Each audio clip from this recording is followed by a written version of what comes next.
Faça a sua assinatura e torne-se membro do canal. Tornando-se membro do canal, você terá acesso à minha biblioteca pessoal. Você terá acesso a um acervo com muitos livros raros, falando sobre Antigo Testamento, Novo Testamento, essênios, filosofia, ciência da religião, história do judaísmo primitivo, zoroastrismo, arqueologia, entre outros temas. Fazendo o plano de assinatura ilustre da Ordem, você ganha acesso antecipado a estudos e vídeos. No plano de assinatura Grão-Mestre, você conversará comigo todos os dias sobre a minha metodologia de estudos e o que eu estou lendo diariamente, tendo a oportunidade de aprender diretamente comigo e receber todos os ensinos em primeira mão.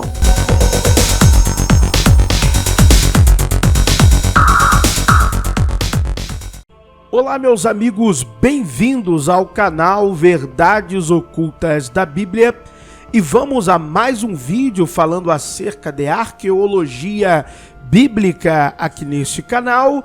Vamos fazer a leitura e eu vou também tecer alguns comentários acerca de um excelente artigo escrito pelo professor, doutor, arqueólogo José Ademar Kaefer, aonde ele irá destacar o poder da religião em Canaã, o poder da religião cananeia. Nós sabemos muito bem que o livro de Josué é um livro simbólico, é um livro mítico, é uma construção de narrativa. Nós não temos sequer uma única evidência arqueológica, histórica, só uma. Poderia existir só umazinha, já estava bom. Mas não existe uma única evidência de que existiu um Josué, que houve uma invasão em Canaã, que houve tomada de território, ocupação, desocupação de pessoas para a entrada de um povo, nada.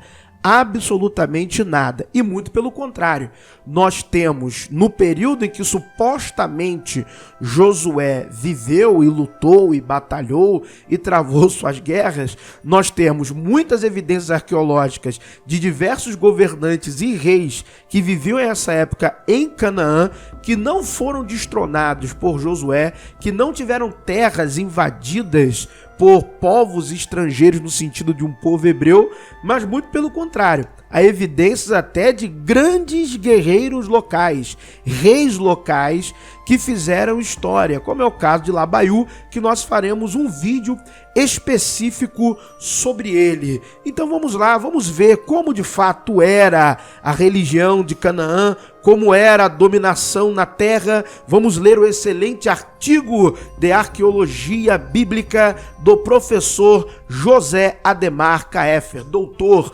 arqueólogo de verdade, como eu sempre falo, arqueólogo de verdade. Então vamos ler o seu artigo. As cartas de Tel Amarna, maior fonte literária sobre Canaã prévia ao surgimento de Israel e Judá, praticamente são isentas de informações quanto ao culto praticado nas cidades-estado cananeias. Parece que os governantes vassalos, autores das cartas, propositalmente evitavam mencionar alguma divindade que eventualmente pudesse ser cultuada em seu domínio. É bom frisar, para aqueles que talvez não conheçam, nunca tenham lido de fato livros de arqueólogos renomados, realmente acadêmicos, o Egito dominava Canaã, mas dominava com mão forte. Este domínio, ele durou em torno quase 300 anos, em que o Egito dominava Canaã com mão forte. Isso tem achado arqueológico de fortes egípcios em Canaã, outros indícios não só de cerâmica, mas de inscrições. E no período da dinastia Amarna, nós temos trocas de cartas, vamos dizer assim, que evidenciam ainda mais o poder que o Egito, o Império Egípcio, tinha ao controlar as terras férteis e as rotas comerciais da terra de Canaã. Então não houve êxodo, vocês já viram aqui comigo, já fiz vários vídeos mostrando que não há evidência nenhuma de um êxodo, evidências de um êxodo de um povo. Não há, muito menos de uma invasão de um povo estrangeiro. Você tem dos povos do mar, você tem a questão com os ixos, mas hebreus, não há nada. Isso por parte de arqueólogos, até fundamentalistas, que cavaram orando, cavaram fazendo tudo, até cantando hino, e não acharam nada. Então vamos lá então. Quiçá se objetivava evitar constrangimentos com o faraó egípcio, destinatário das cartas. É o que se pode ver, por exemplo, na EA 266, enviada por Taj, governante da cidade-estado de Gintiquirmil. Nela, Taj se refere ao faraó como o único ponto no universo de onde emana luz. Mesmo assim, com um olhar aguçado sobre o conteúdo das cartas, alguns indícios podem apontar para a prática de cultos locais. É o caso, por exemplo, do nome do governante da cidade-estado de Gat, EA 63 a 65 335. Estas são as referências das cartas, ou chamadas também tabuletas de Tel Amarna. Para quem não sabe, o número de achados desse período passa de 700, tá? Então pesquise mais a fundo sobre esse período, que se chamava Abdi Astarte, servo de Astarte, e do governante da cidade-estado de Amurru, tá em EA 60 a 65, que se chamava Abdi Arshita, servo de Asherá.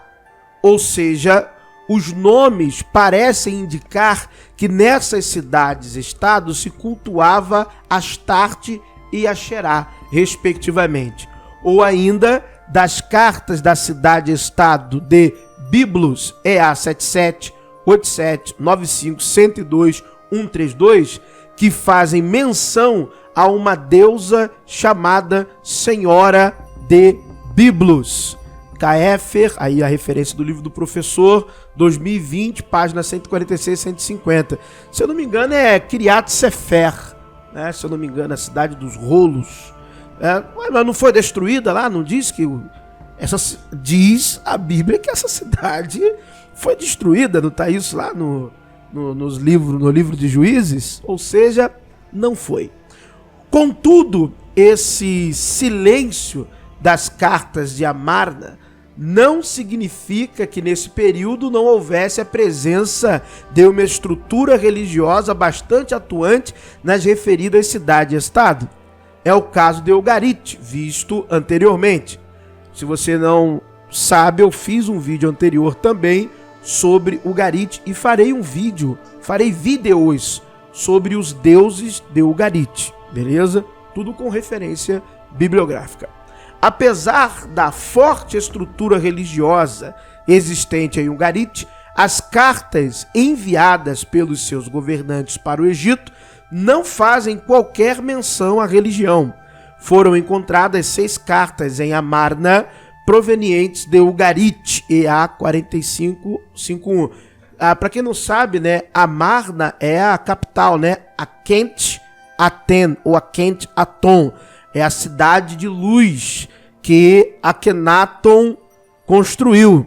Se você não viu meu vídeo ainda sobre Akhenaton, você está perdendo um conteúdo com muita informação. Inclusive, os membros do canal têm acesso a um estudo que eu fiz com referências bibliográficas das semelhanças de Akhenaton com Moisés, e eu também fui traçando paralelos com Jesus. Semelhanças que vocês nem imaginam, quem não conhece o tema. Até tábuas, cartuchos, tábuas escritos atrás e à frente, com menções a nomes do deus Aton, segundo os egiptólogos, na leitura de hieróglifos, Akhenaton tinha. Ou seja, Akhenaton teve tábuas da lei antes de Moisés. Vai lá e assiste o meu vídeo. Se você quiser esse estudo com referências bibliográficas, torne-se membro do canal. No primeiro nível, R$ 4,99, você já terá acesso a todos os estudos. Destas 2 foram enviadas pelos governantes Amitanru, primeiro, EA45, e Nikmadu, EA49. Uma pela rainha Eba, EA48, uma pela princesa de Ugarit, EA50. Uma por Adu Nerari, governante de Nugassi, e uma sem identificação do remetente. Todas evitam falar das divindades cultuadas em Ugarit. Esse fato parece se repetir em outros centros, como se verá mais adiante através dos estudos arqueológicos. Depois de Amarna, final da Era do Bronze e início da Era do Ferro, sobrevém um vácuo de informações acerca de Canaã, tanto literário quanto arqueológico. Esse vazio informativo parece ter como principal agente uma grande crise social e econômica que se instalou em todo o Levante. Inclusive, o professor Israel Finkelstein, em seus livros de arqueologia, quando fala desse período, ele destaca muito bem, através de análises que foram feitas de outras áreas da ciência, análises do solo, por exemplo, que conseguiram olhar e ver, pesquisar cientificamente falando, metodologicamente, e demonstrar o que aconteceu. E exatamente isso, foi um colapso econômico-social, um colapso a partir da agricultura. Também tem a questão das invasões dos povos do mar e por aí vai, que está também nesse enquadramento, nesta sequência de fatos. Ainda não há unanimidade quanto às causas que provocaram essa crise centenária, que teve provavelmente como causa principal uma grande estiagem que se prolongou por cerca de 150 a 200 anos, corroborado pela chamada invasão dos povos do mar, exatamente o que eu citei anteriormente. O que está evidente é que quando todo o Levante começa lentamente a se recuperar, acontece uma total reconfiguração geopolítica da região. Essa reconfiguração se resume basicamente ao fim das cidades-estado e ao florescimento de pequenos reinos, entre eles Israel e Judá. Lembrando que nunca houve reino unificado, Eu vou tratar sobre isso também futuramente. Essa transição, aliás, eu já fiz vídeos falando sobre isso anteriormente e farei vídeos mais específicos futuramente. Essa transição de poder pode ser observada atualmente nos principais sítios arqueológicos da região, como no Tel Megiddo. Ok, meus amigos? Muito obrigado por terem assistido a mais um vídeo no canal. Torne-se membro, ative o sino das notificações. Muito obrigado a todos. Deus vos abençoe. Obrigado por assistir mais um vídeo. Se inscreva no canal.